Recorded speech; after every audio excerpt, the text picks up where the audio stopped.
We're about to start an epic voyage up the west coast of Africa. Over the next month and a bit, we'll be traveling through 16 different countries that are very, very difficult to get to, countries that would take months to get a visa to go into, and yet we will be able to visit them all. It'll be a voyage of discovery, as we'll be seeing cultures that none of us have experienced before, and also we'll be seeing countries that are just beginning to bloom after their own war-ridden histories. This will be a trip that we will never forget and hopefully take back to our homes, remember, and maybe make some change because of it.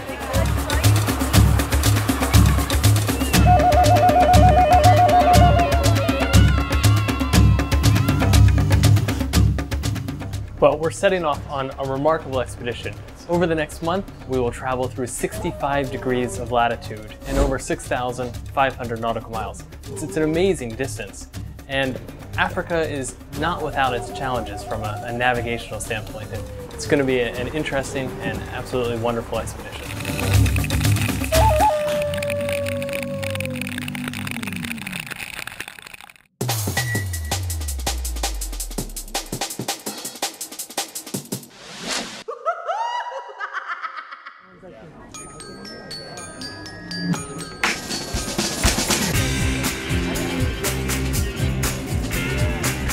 Oh my God.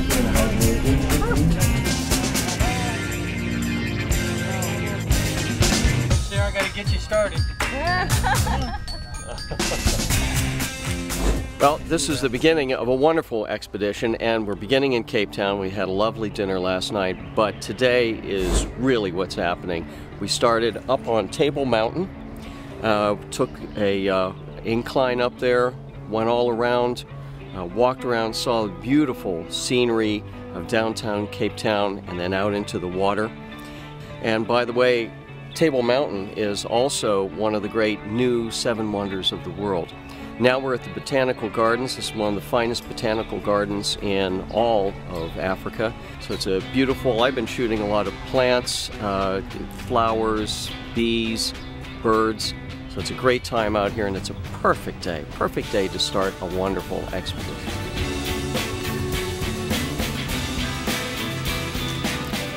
Well, these are eagle owls.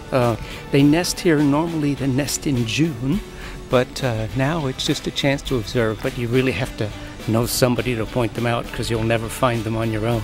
So it's very exciting to come and see them. Boy, they're hiding, huh?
Today we are here at Kolmanskop, and it's really my favorite town, although there's nobody living in here. But the first diamond was actually found in about 1908, and that's what made this time so spectacular, was the diamonds that was found. So many diamonds was found in this area here at Kolmanskop. Well, actually, by the end of 1908, there was a production of 1.5 million carats, and by the First World War in 1914, over 5 million carats, 1,000 kilograms of diamonds had been found, 20% of the world production. The total population in Kolmanskop at one stage, about 300 German adults, 44 children, and 800 mine workers. The mine workers were more from Ovamboland, and they had a 2-year contract. It is actually hard to believe that this town we are standing in today was once one of the richest and biggest diamond towns in those days.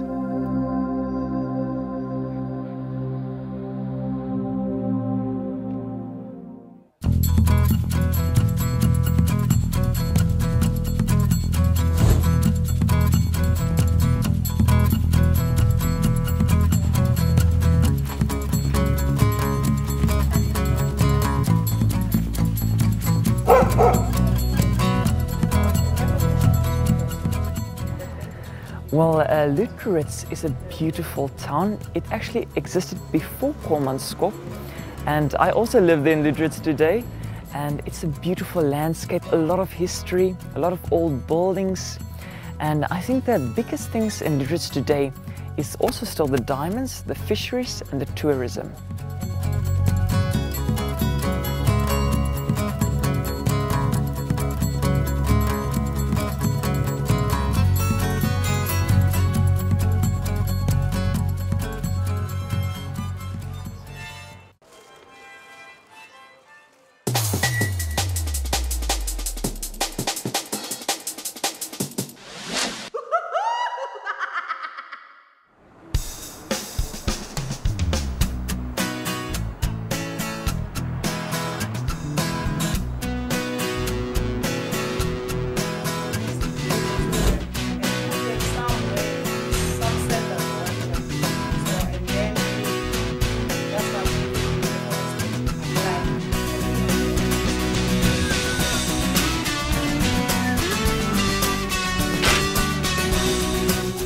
Once you are sick, you are not having appetite, you are going to drink this one, and it boosts up your appetite basically.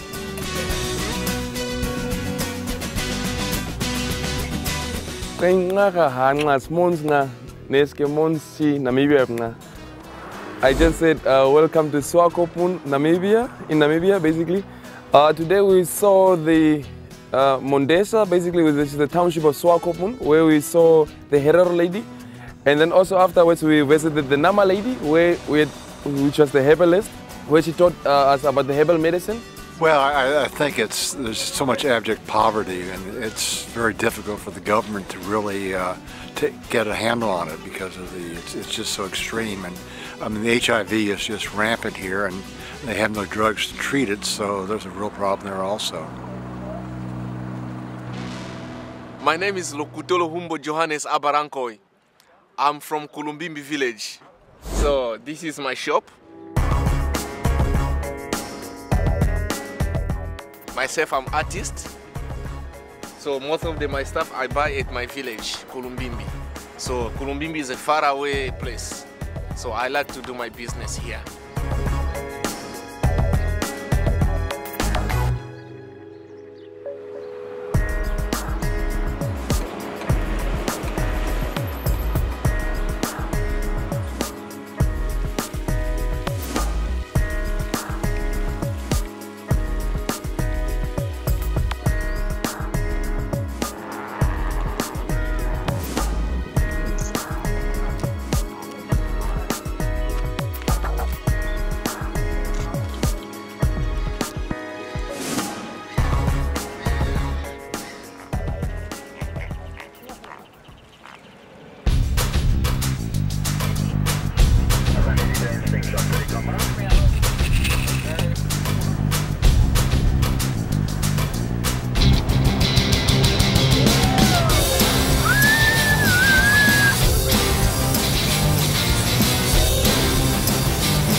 like the dip on the roller coaster. Oh no!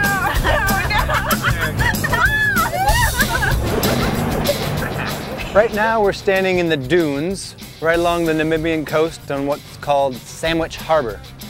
In order to get here, we took an array of vehicles, four-wheel drive vehicles, Land Rovers, and we literally roller coastered our way up and down the dunes to this very spot. So we're basically in the middle of nowhere.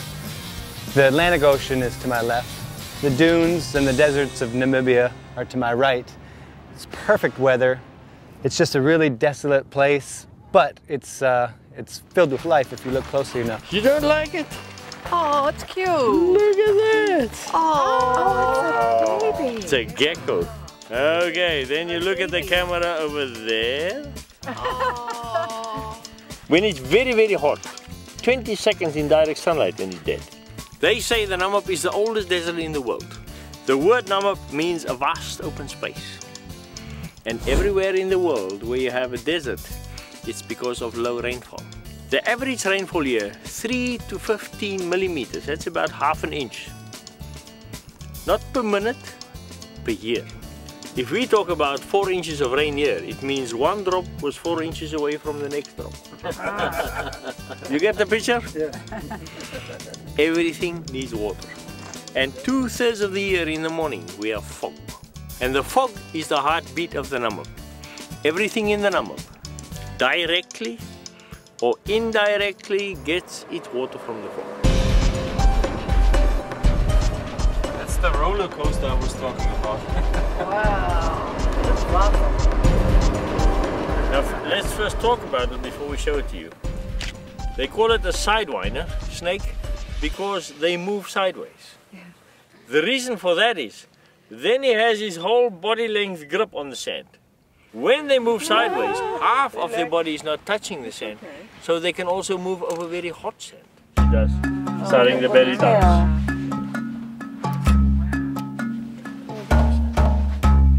See there how she did it?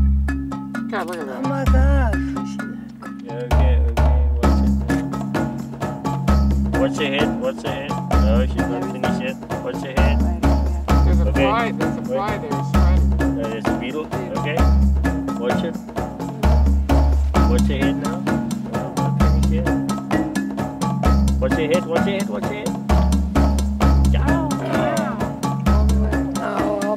I couldn't believe the Sidewinder. Finding it and then getting it and then see it doing its thing. Fabulous. I couldn't ask for any more today. Today is a full day. My heart's very content. Well, we're having cocktails in the desert, which is really quite lovely. And it's very, it's cooling off, so it's very peaceful and serene. And we're going to see a beautiful sunset. So what more could we want?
We're starting the cultural aspect of our trip now. We're in Angola.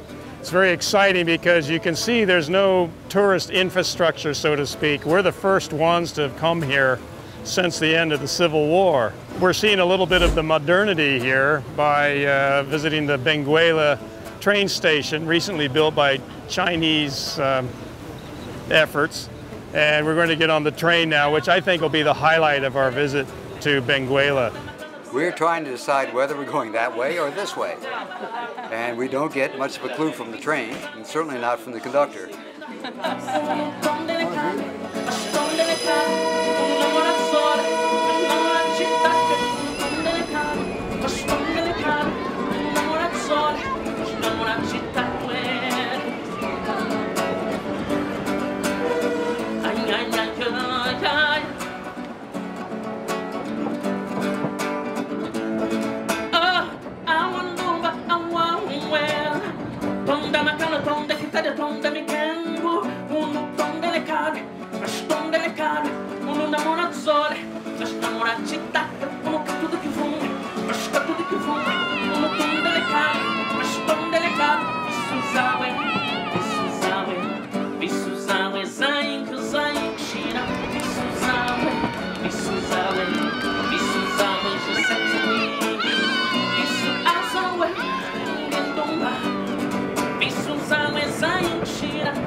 Very enjoyable.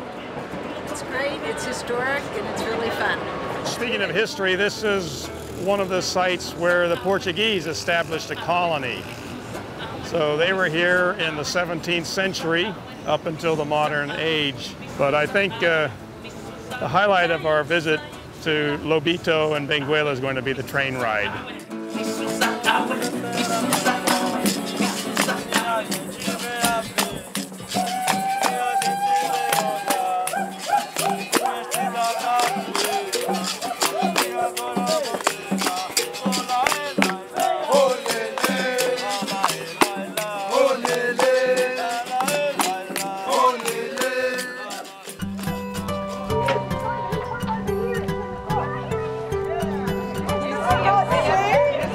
Well, we have been catching glimpses here and there of the whale. There were a couple in the area. We have one in our sight just about 12 o'clock off the bow. It's either a fin or a sei whale. These are extremely fast-moving whales.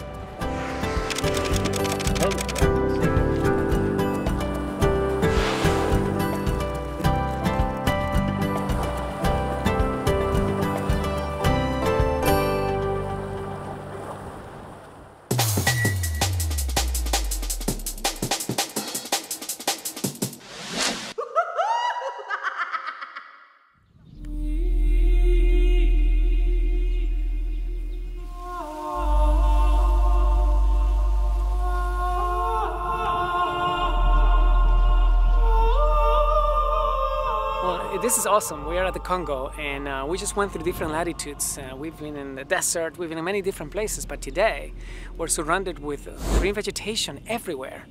We have the ocean and of course the sun is setting on the west.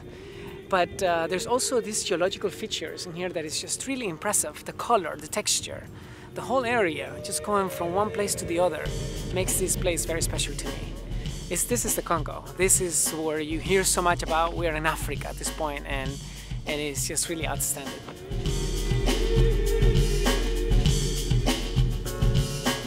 We're in the Republic of the Congo.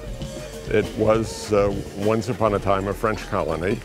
It is not to be confused with the Democratic Republic of the Congo, which is a much larger country south of the Congo River.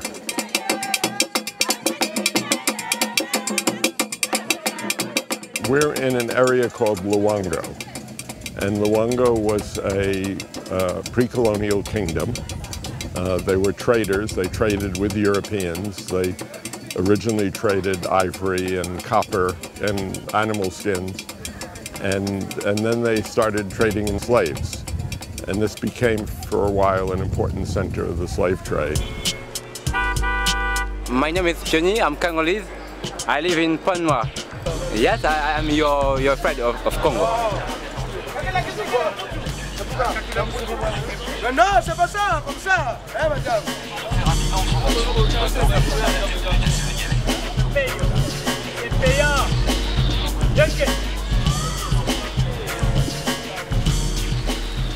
Yeah, it's had a turbulent history since independence, but right now it's stable. It's not completely democratic, though they do have elections, but they're educating a lot of their young people, and I think it will be interesting to see how this area develops. We certainly have been impressed today by the young people we've been working with on this trip. They're intelligent, open, and very attractive people, and they're the future of the Congo. And the Congo was separated by different kingdoms, and this area, Pointe Noire and Pointe Noire, was the kingdom of Luango, and the king was living over there, and that's why they decided to take that house to create a museum.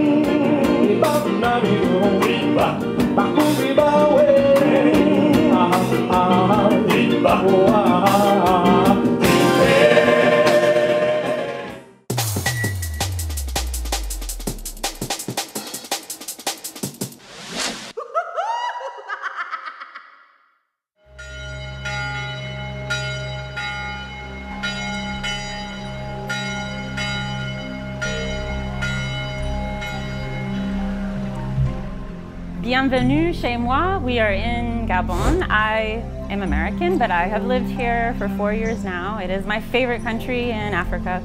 It is a country that's very rich in biodiversity, rich in natural resources, rich in cultural diversity. And today we're exploring Libreville. And this morning we stopped at the first, we came in via the port, and we stopped at the first mission, the first church established in Gabon by American Protestants. It's also where the Western lowland gorilla was first described by science. Then we stopped at a Catholic church in Kembo, and today is Easter, so we got to observe a Mass. And there were hundreds of people all dressed up in beautiful African fabrics.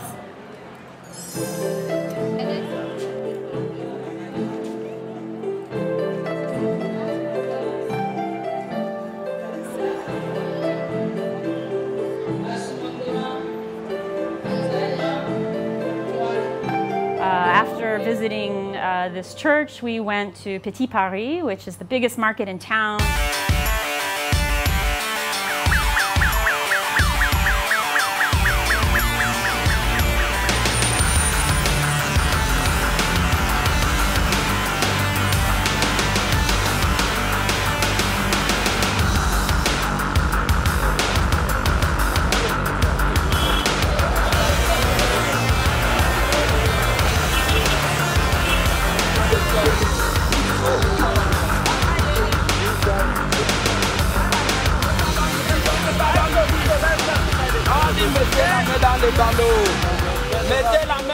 Sunday is a big market day because women are buying and selling things, to cook meals for their family. Sunday is a family day in Gabon.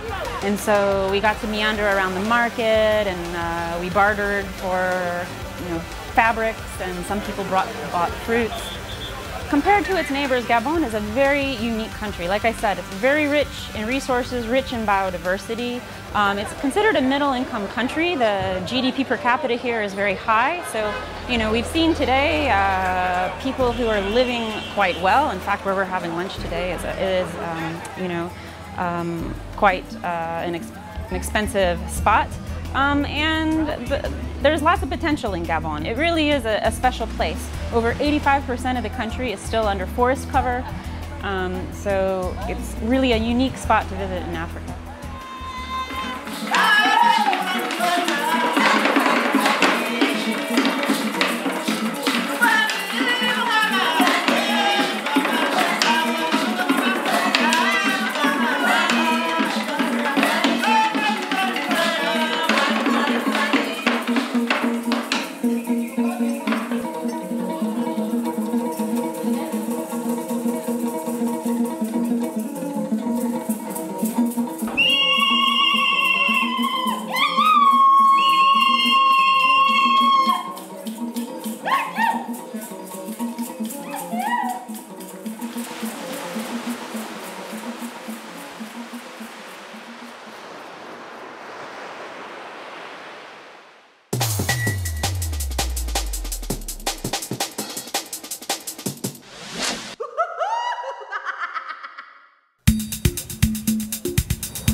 We've arrived in the small independent country of São Tomé and Príncipe, former Portuguese colonies. It's the smallest Portuguese-speaking country in the world and the second smallest country in Africa. We're slap bang on the equator. It's hot. These are volcanic islands off the west coast of Africa, and because of the volcanic origins, the soil is very fertile. When the Portuguese came here, they were uninhabited. They brought slaves from the mainland to season them, to get them used to work. And they did that here by getting the plantation system going. In the 16th century, these islands were the world's largest producers of sugar. Coffee followed, cocoa followed. By the 19th century, this is the world's largest cocoa exporter.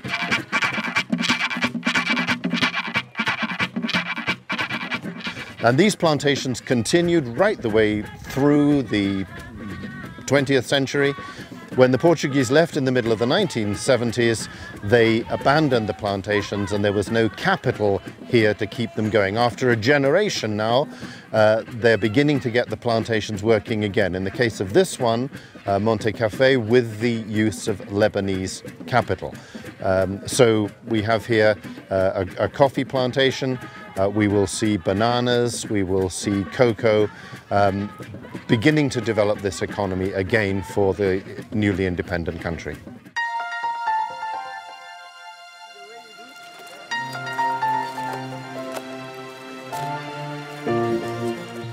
It's collecting from all trees, yes. They're gonna put in the truck, they have an hour, 12 o'clock, the truck will come, will collect all the palm wine and take it downtown to be sold. And now the man is offering you a small wine so that you can see, so you have to taste. Oh, it's excellent. 10 mil por litro. Good. Okay, now it's coming down. It's going down, you see? It's the way they come down. The same way it climbs, it comes down.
Fish, enjoy it for lunch today. It's just fresh one. The fishermen just came from the sea and just caught it.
Good morning. Good morning.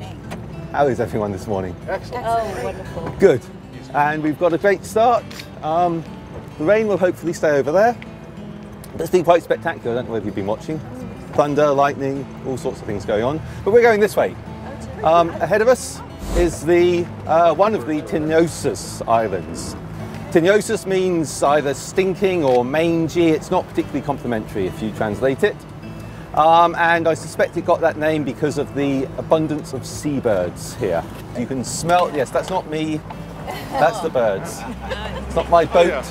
The commonest bird here is the sooty tern, S-O-O-T-Y, so essentially blackish.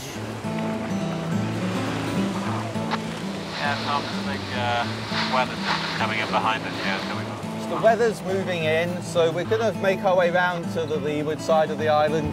They just want to be able to see where we all are in case visibility gets reduced with the rain. I don't think we're in a position where we can really get back before the rain, but it'll be warm.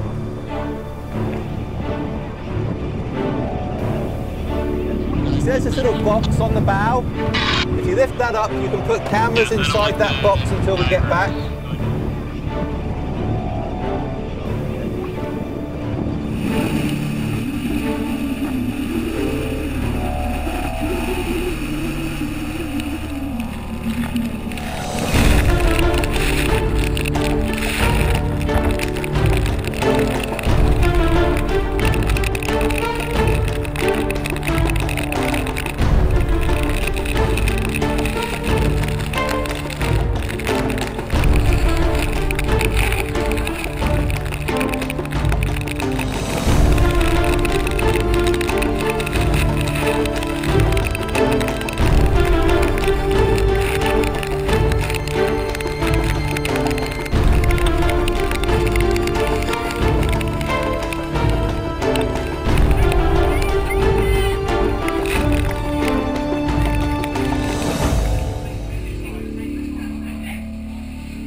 Comment on dit le singe?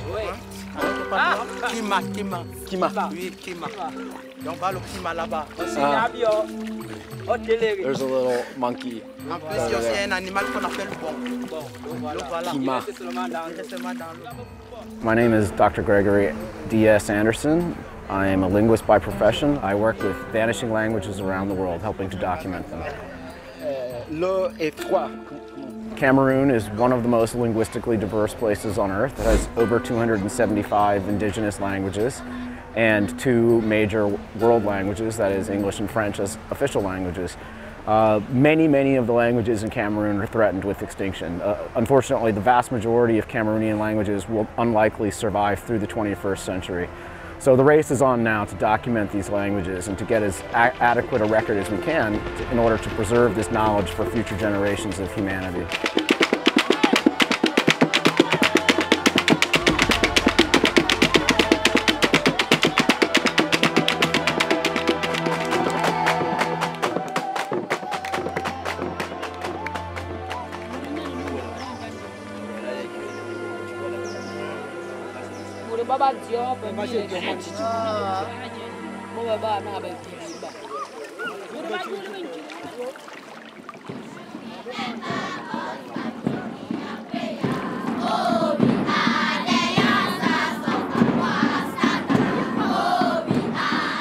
Okay, so part of the story, we on board the ship, we gather school supplies, and every time we come to a village or a school, we try to give out as much as we can to those schools, which are obviously in quite a bit of need.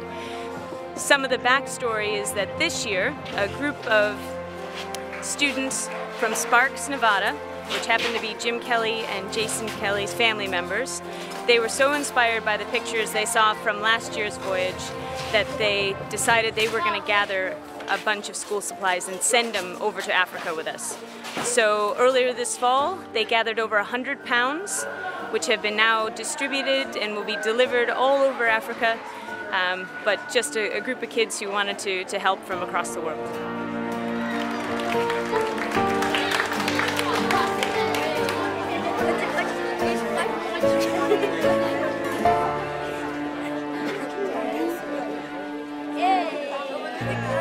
But who wants to mate now with a female? Who's got to convince her to come out because you can't mate with her when she's in a shell. Here's a damselfish there. It's a little guy. But there's a spiny pufferfish, a balloonfish, and it just comes out. Because it is in the sand, in any place they can hide, they'll go ahead and hide. And if you bug this guy, they take and they blow up and they get all these spines coming out. And then you lacquer them and hang them in a net in your bar at your basement and home. Damselfish just kind of hanging out, looking concerned because it doesn't know where to go, and it hasn't ever seen people like us before.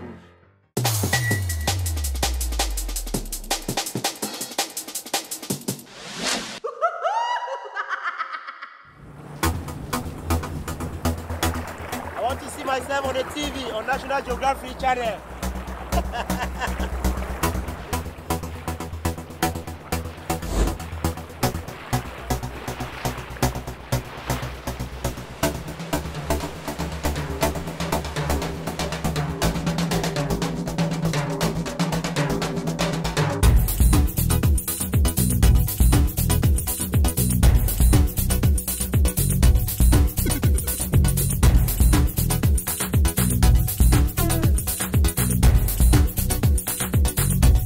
So we're in day 2 here in Cameroon. We're in Limbe today, and right now we find ourselves at a banana plantation. So we're in a location where we can literally see the process from plants to banana to processing. And above me right now are the lines that they use to transport the bananas in. They're coming down right now, and they're going to go right into the processing plant station where they're cleaning them, they're ridding the bananas of insects, then they're dumping them in water to clean them more.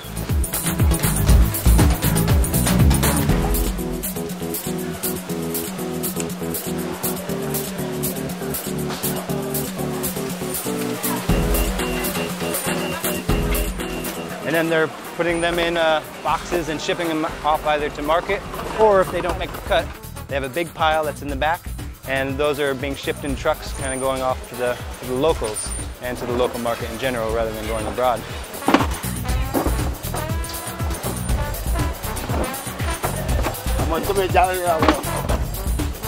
So it's a pretty cool process. Here come the bananas right now, straight from the trees, and they're going to be taken into the processing location right now, which is, we just had a tour of. Oscar, the owner of this facility, just gave us a half-hour tour through the whole process, so it's been a really interesting, entertaining morning, and next we'll head off into the mountains.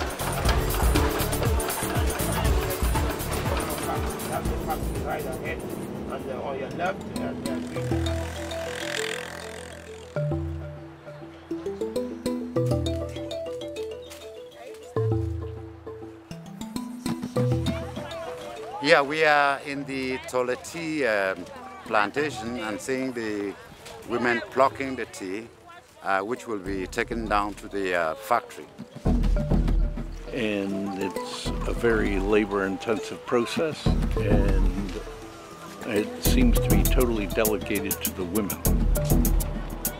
As we live here, we are going to see how the tea is carried from the plantations down to the factory. It is processed, and I think we'll have the opportunity of testing the finished product.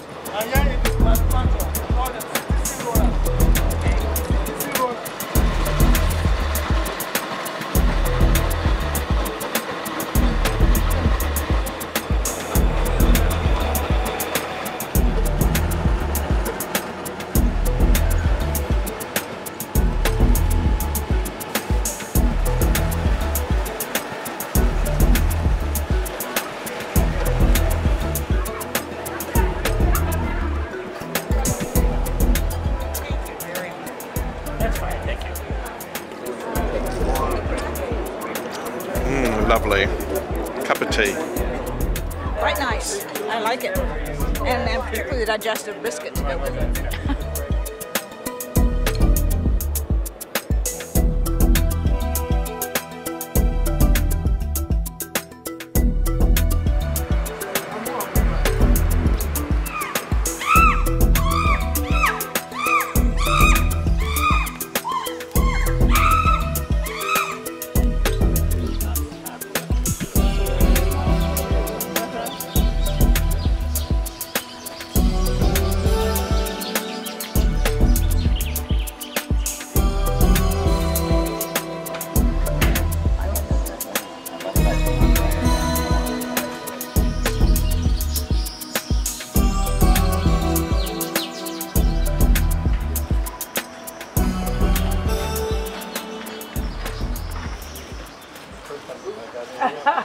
love that attitude.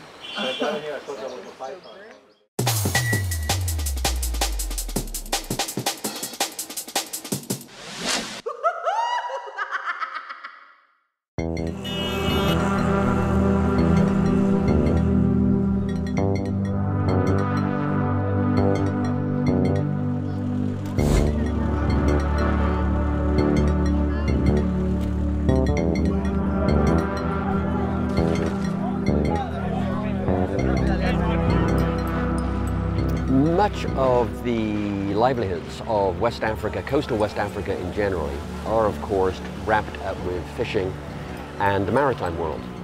And that's no different here in Benin. And this afternoon we're going to be making a trip to Gomvi, which is a sort of lagoon actually in coastal Benin, where maritime and fishing activities are the primary livelihood.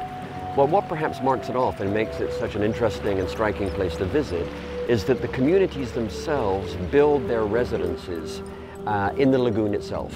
Houses and other sorts of dwellings are built on stilts above the water. It's astonishingly beautiful and interesting. Fishing is the major activity in the area. Mostly in their case, small time fishing on small boats, pirogue as they're called, but it's an index, I think, of the continuing vitality of these small artisanal fisheries and the ability of these small fisheries to provide much needed protein in these growing urban communities, because we're really here in the Benin-Togo area, which is really a string of quite large cities. And of course, provisioning them, providing food and providing protein is absolutely important. And these beautiful communities that we'll be visiting are very photogenic, but they play an incredibly important role in the local economy.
Today we're in Togo, one of 3 small countries on the Gulf of Guinea, the one in the middle between Ghana and Benin. And Togo is a very small but very interesting country with a lot of history. And one of the important connections between Togo and the New World is that this is the place where voodoo started in many ways. And a lot of voodoo in the Caribbean had its origins here in Togo. And so this afternoon we're going to visit a fetish market where many of the supplies, if you like, that are needed for voodoo ceremonies, parts of various animals, parts of plants, even some magic rocks are available for purchase.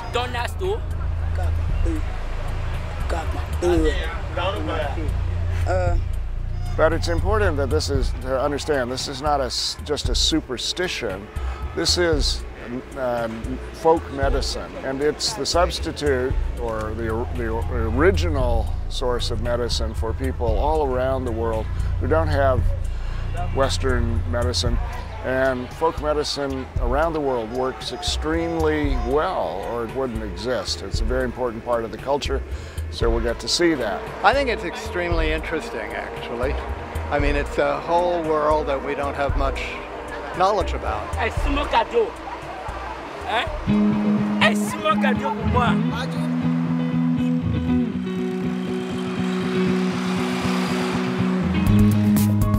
Five.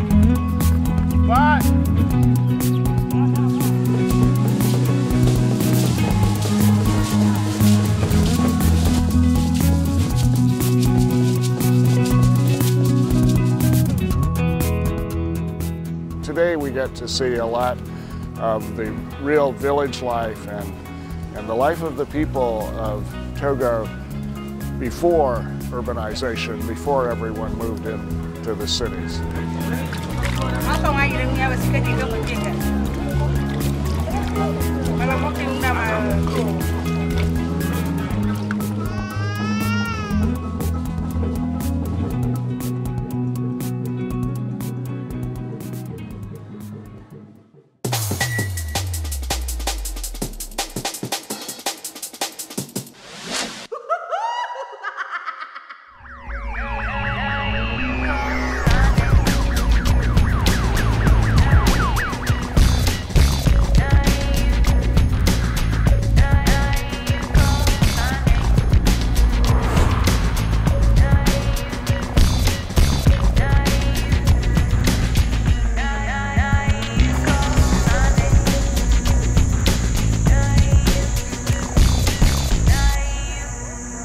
This morning we are making our first visit to Ghana. We've left the capital city of Accra and driven out into the Shy Hills Game Reserve. It's a beautiful dry forest. We're taking a walk along a wide trail looking for birds and other wildlife. Already we've seen some lovely things, a tinkerbird, a little troop of baboons, and some hooded vultures circling overhead.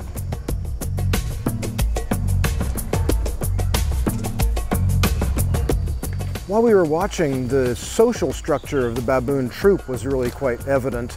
There was a single male sitting by himself, and then some groups of smaller males and females who were grooming each other, and some juvenile animals just hanging up in the trees watching the proceedings. Later this morning, we're going to take a ride in our vehicles out into the grasslands of the Shy Hills Reserve, looking for antelope like cob and maybe some other beautiful birds.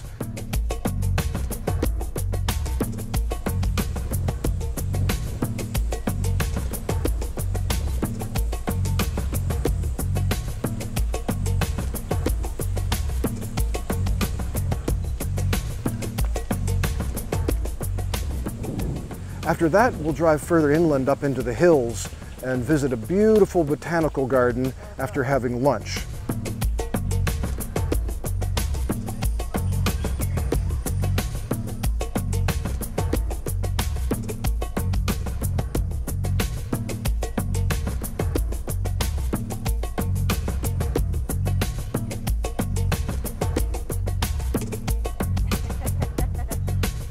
Look at Sarah, they got him. You got a milky. Oh, Not really? me, down there. Look.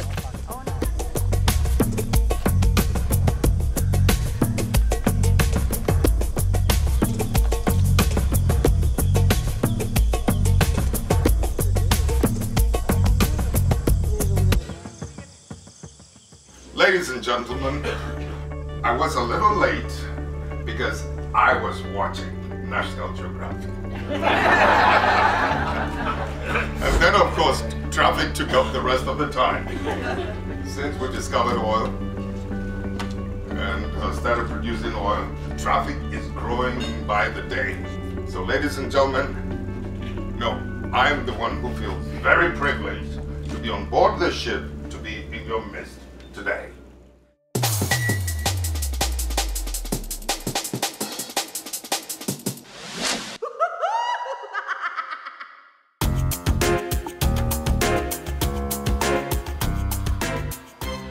Now from here to the canopy walk is 15 minutes walk.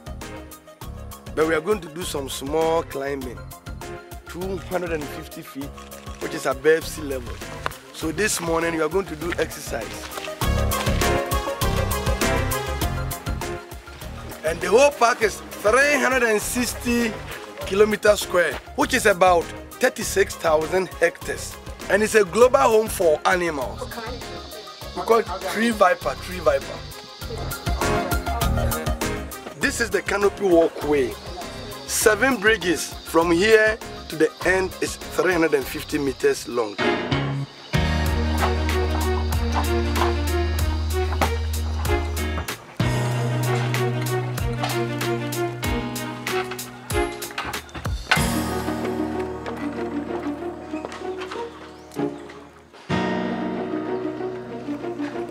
Finally, I can breathe.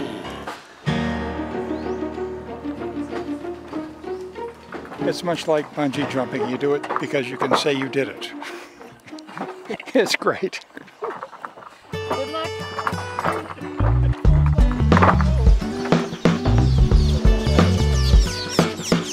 We're in Ghana at some hotel place, and these are crocodiles. Tim, what are they doing? Nothing. Like, every once in a while they take a step. It's kind of boring. And, whoa! Never mind. Think you can get this far? Oh,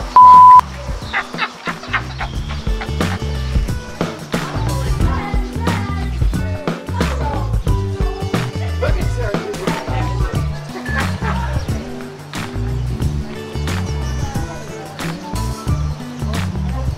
Look at him. He looks like he's ready to do something.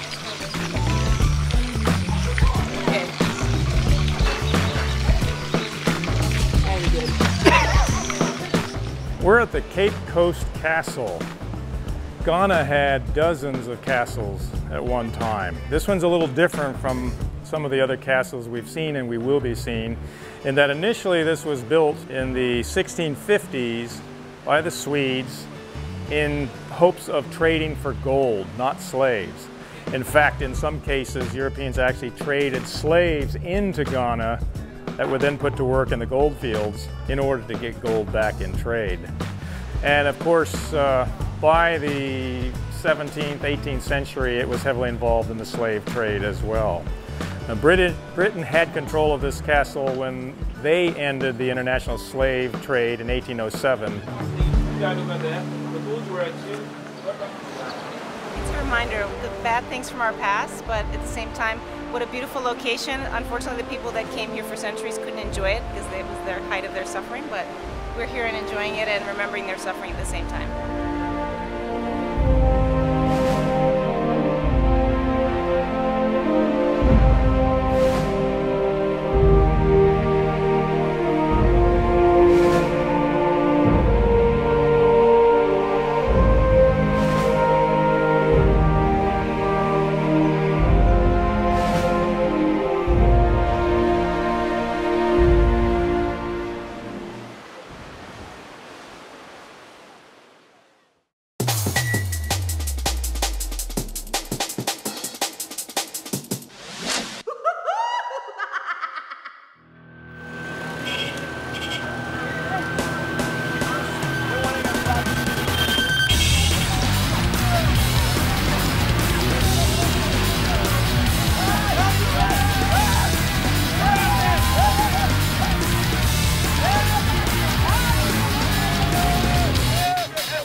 Monrovia. Can you believe it?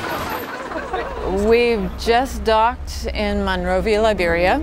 It is a place that is near and dear to my heart. I absolutely love Liberians, but have watched this country implode over the years, reach rock bottom, and now it's rising back up. And I was here as a kid growing up and have not been back for many, many years. Among the sights to see that everyone comments on are the Ducor Palace Hotel, this wonderful hotel high on a hill where I remember grand parties, which is now a wreck of a shelled dinosaur that is sitting without anyone in it and no comfort zone for life. As a reminder of what this country has been through, which is a sequence of terrible warlords and trafficking in all kinds of the worst human behavior possible. This is the Tukor Hotel Palace, and this is one of the best hotels in Liberia. It got looted due to the war, 1990 war. And this hotel is about 1,000 feet above sea level. It has 300 rooms. It was very beautiful. Anybody that comes to Liberia, they want to lodge in this hotel. And because there is no finance, we are searching the government, looking up for donors to come and rebuild this hotel.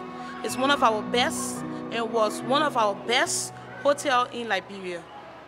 And I would like to see the government working. I would like to see the government rebuild this hotel.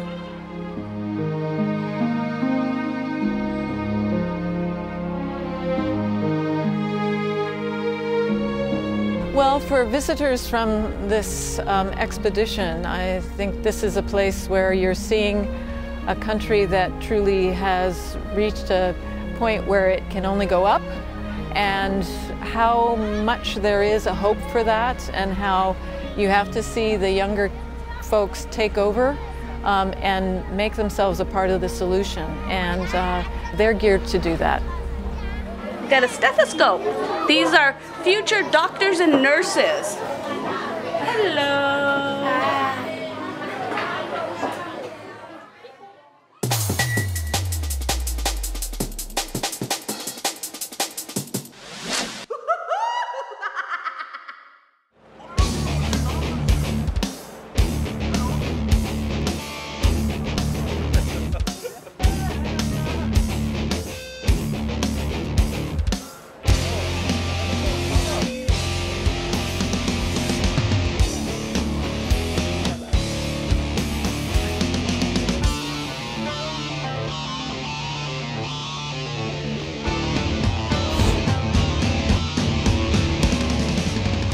Well, we're really fortunate to have Sierra Leone's Refugee All-Stars on board the National Geographic Explorer tonight because they are a world-renowned band. They spend most of the year touring the United States, Canada, Europe, and here we are right in their hometown for a special show, and it's really a unique experience.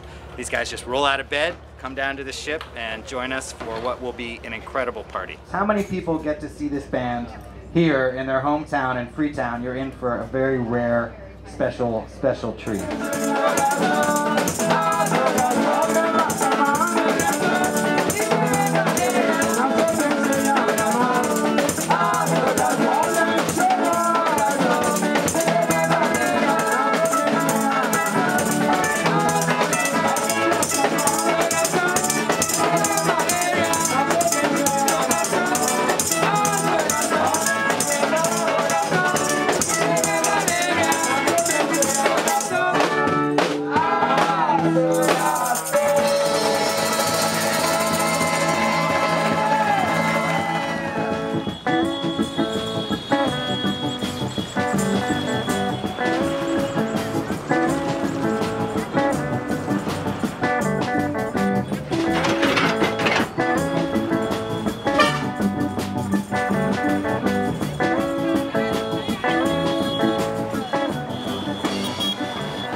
Sierra Leone has been a black spot for illegal fishing for many decades.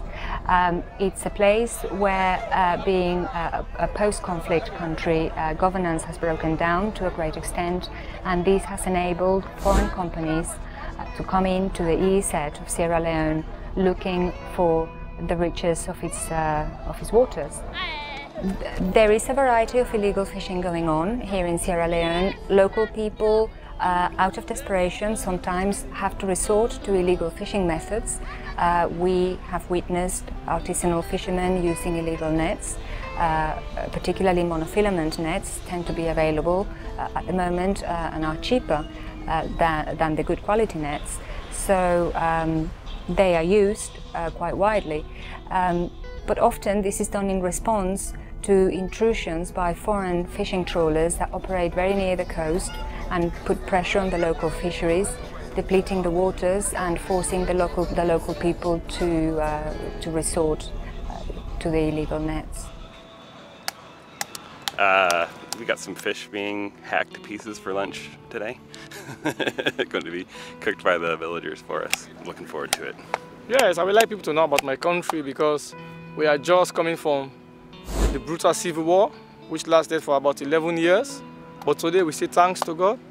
We are now enjoying peace under the leadership of the new president, Dr. Ernest Bai Koroma.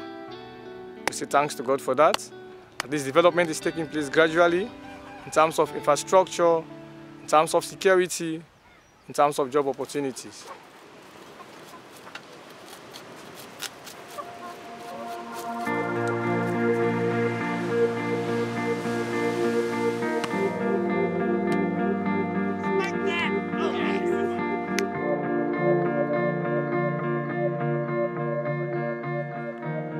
We have a lot of areas for ecotourism.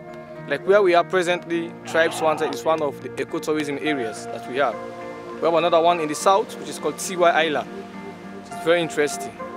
So I encourage visitors at least to visit Sierra Leone, not only on sightseeing, but to also come and learn about the culture, history, and tourism of Sierra Leone.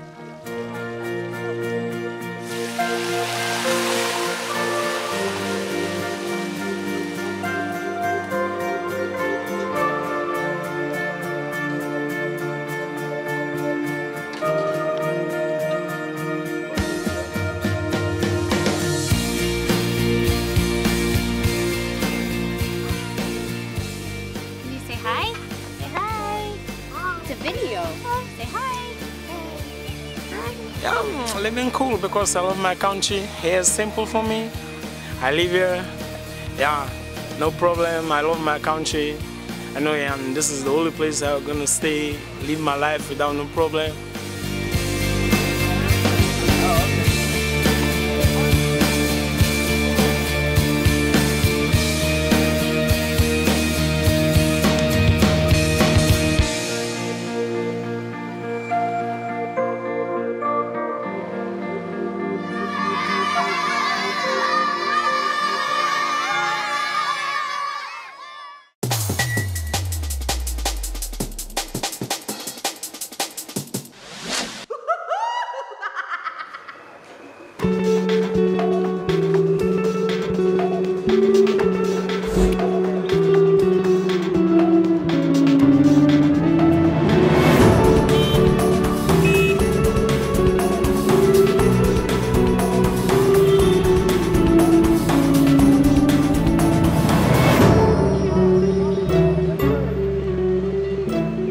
Today we arrived in one of Africa's smallest countries, the Gambia, which is truly defined by the Gambia River, which runs the entire length of the country. In fact, the country is surrounded on 3 sides by Senegal, and on the 4th side, of course, the river empties into the Atlantic Ocean.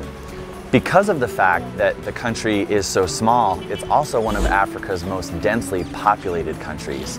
And this was really evident when we visited the incredible Serekunda market this morning, which was just bustling and bursting at the seams with these incredible market women who were dressed to the nines. People take incredible pride in how they look here. That was readily apparent in the market.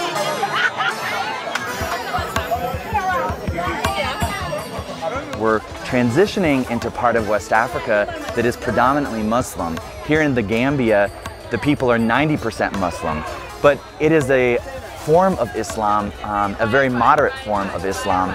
None of the women were veiled in the marketplace, for example, and in fact, one of our guides was telling us that it's very common for Muslims in the Gambia to celebrate Christmas with their Christian neighbors and vice versa. As we walked through, you could hear different languages being spoken. The Mandinka are the predominant ethnic group, but there's also the Jola and the Fula and the Wolof. And then you could see, you know, what you could find here to eat. Where are you from? Me, I'm from Gambia.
We moved on in the afternoon and spent time visiting the mangroves.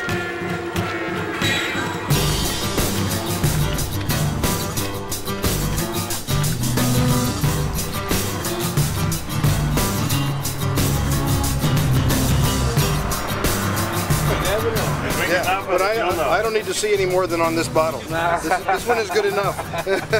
My favorite bird. Is it? Yeah. Right here is my favorite bird.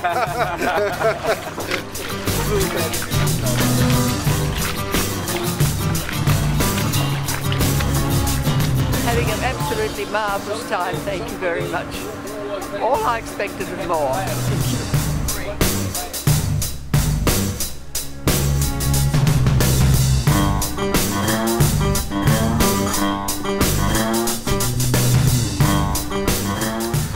We're in the Abuco Nature Reserve this afternoon and in fact have a number of green vervet monkeys approaching me from behind as we speak.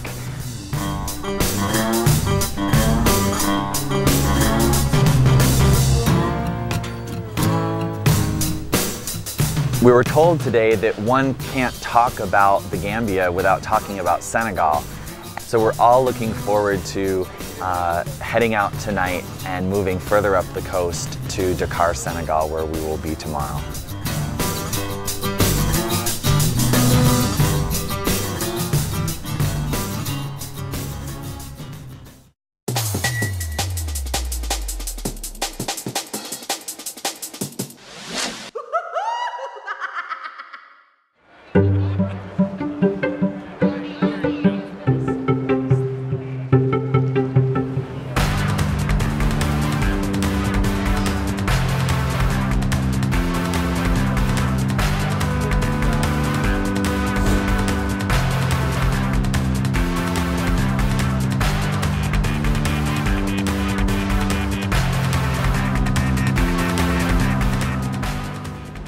Today we're in Dakar, Senegal, and our first stop this morning is Ile de Gorée. Famous because of the slave trade, they have a door of no return where the slaves left and spread out across the world, crossing the Atlantic Ocean to not only the United States, but also the Caribbean and South America. It's rich in history, but also there's quite a bit of culture and becomes quite a lively place as the morning continues. Very quiet when we first arrive, but by the time we depart, there'll be vendors running around, children running around, and of course, our own guests exploring every inch of the island.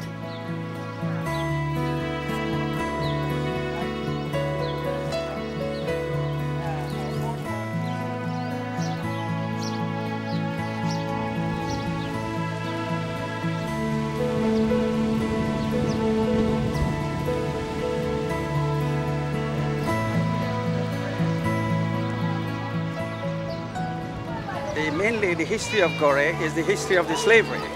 Gorée is one of the most important slave transit points in West Africa, particularly because why?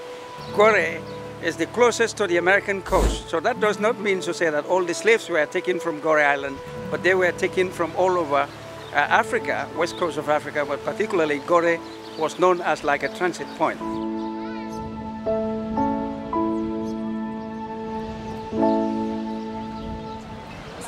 Salud. A ver qué tal.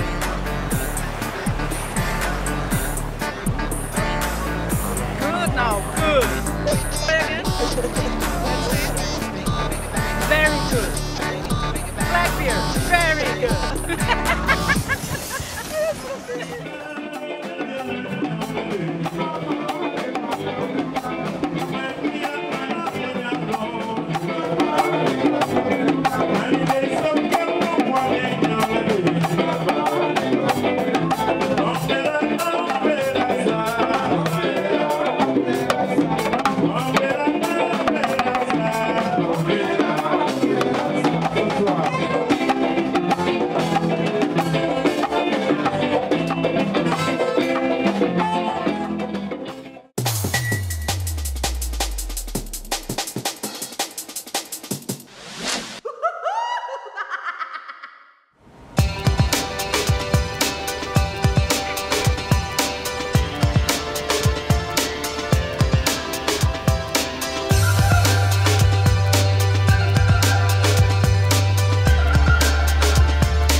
I worked all morning on this.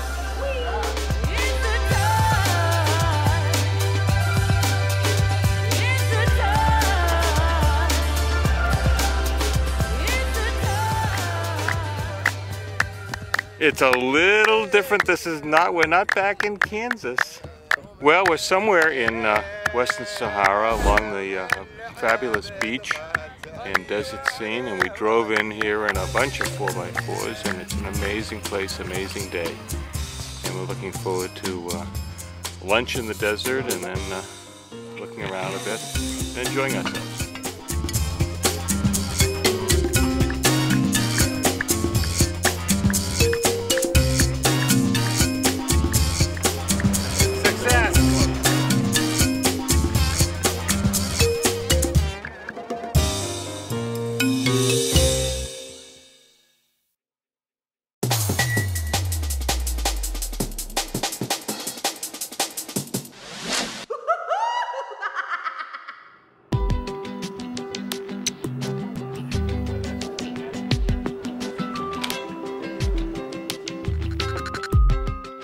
We are at the end now, Tenerife Island, you know, that's the last stop at the end of the long voyage from along the coast of Africa, from Cape Town to Morocco. What an incredible trip was. You know, so many stops and you know, so many things to see. I was incredibly excited to do this trip. And I want to say, you know, I've traveled in Africa very extensively, but this is a special, I think, because it's just along the coast, different style, lifestyle, it's very important. I think this is the best memory I have after many years of Africa, and I think everybody can remember that. This is the new Africa also, and you know, that will be different in next years too if we come back and see the improvement.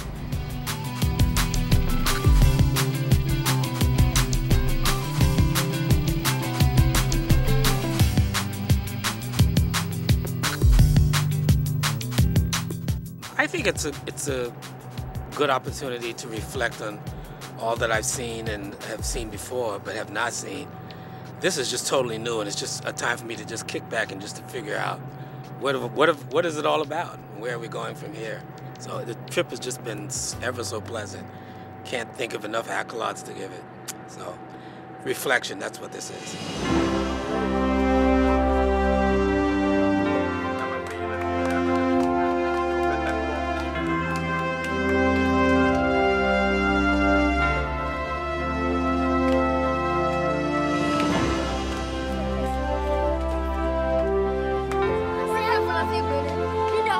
Attention.